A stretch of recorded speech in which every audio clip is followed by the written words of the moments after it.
Quand j'étais encore à l'école de théâtre, j'ai un ami qui a commencé à lire ce que j'écrivais. Puis, c'est lui qui m'a vraiment lancé ce personnage-là entre les pattes. Il dit, il faut que tu le découvres. Mais comme lui était d'origine française, des fois, on rentrait dans sa famille, on allait dans les bibliothèques, il me ramenait de la documentation. Moi, j'allais en France, puis je me suis constitué un dossier, mais rapidement, je me suis dit, c'est trop costaud.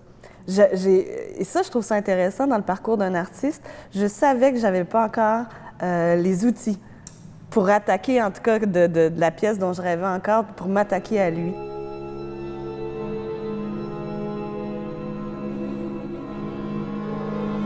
Ce qui m'a vraiment fascinée, c'est qu'il avait un esprit mathématique, bon, hyper développé, peut-être 200 ans à l'avance sur les autres, mais toute son implication politique aussi, il était aussi à l'avance. Il rêvait au fond de démocratie.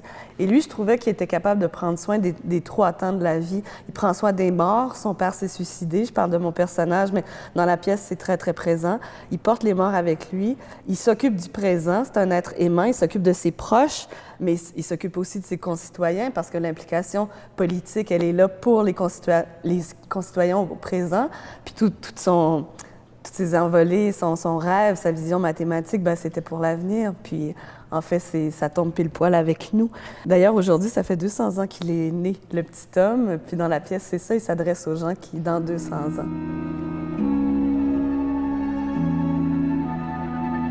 J'avais un défi d'écriture, c'est-à-dire que j'ai décidé de camper ma pièce au 19e siècle. Mais je me suis permise beaucoup de liberté. Et la chance que j'avais, c'est que c'est pas un très grand siècle de théâtre. Donc, on n'a pas de référence théâtrale. Donc, déjà, ça me donnait une plus grande liberté. Puis, je me disais, laisse-toi pas duper. Les références qu'on a en tête, les images d'Épinal, c'est la littérature, c'est pas la vie des gens. Puis, il y a aussi quelque chose que j'ai mis de l'avant, c'était justement de ne pas faire d'Évariste Galois la figure du héros romantique, mais je parle pas du flamboyant, là, je parle du héros romantique, du poète qui pleure et qui désire sa mort. Là. Tu sais, je me disais, il y a Évariste Galois puis il y a Lamartine là, dans ma tête. Là. Et ça m'a permis, en fait, cette espèce de fougue-là du personnage a fait en sorte qu'on est dans un 19e siècle.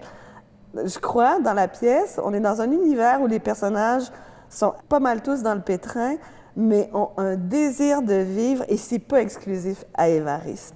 Donc, plutôt d'être en train de cultiver sa douleur, ils sont vraiment, c'est ça, c'est des battants. Impossible, ça ne peut pas être de toi. C'est de moi, Augustin, sur la mémoire de mon père. Redis-le, sur la mémoire de mon père. C'est vraiment toi qui croyais. Le problème qui perdure depuis des lustres, c'est toi qui le résous. Ici même, dans cette chambre, c'est incroyable. J'ai commencé à écrire pour le théâtre parce que je suis tombée amoureuse du jeu des comédiens puis des comédiennes. Je trouvais ça extraordinaire à quel point on pouvait grandir l'être humain, le salir, le poétiser. Et je me suis dit, moi, je veux écrire des rôles, mais de ma société, mais des grands rôles comme ça. C'est prétentieux, mais il faut avoir un défi comme ça, sinon... la mauvaise nouvelle, c'est que j'ai pas encore réussi, donc je vais encore écrire. Mais c'est mon moteur. Donc, j'ai pas besoin d'expliquer très longtemps que quand des comédiens s'emparent de mes personnages, je veux dire, il y a une espèce de... C'est pour eux. C'est-à-dire, j'ai quelque chose à dire, mais moi, en écrivant, je pense toujours aux comédiens, Gustave, c'était l'unique solution.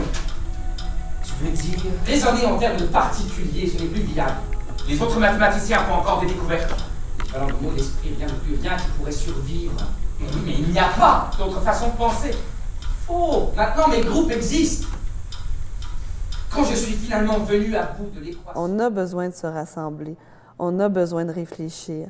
Je pense que le théâtre permet ça encore. C'est un espace de démocratie, le théâtre. Je disais tout à l'heure que les comédiens avaient cette grâce, ce pouvoir-là de nous présenter l'être humain sous une forme inédite, mais je pense que c'est extrêmement important pour une société en santé, en tout cas qui a des prétentions démocratiques, d'avoir des représentations extrêmement diverses de ce qui peut être un être humain. Et on peut bien essayer de faire du voyeurisme au théâtre, mais bon, il y a pas grand...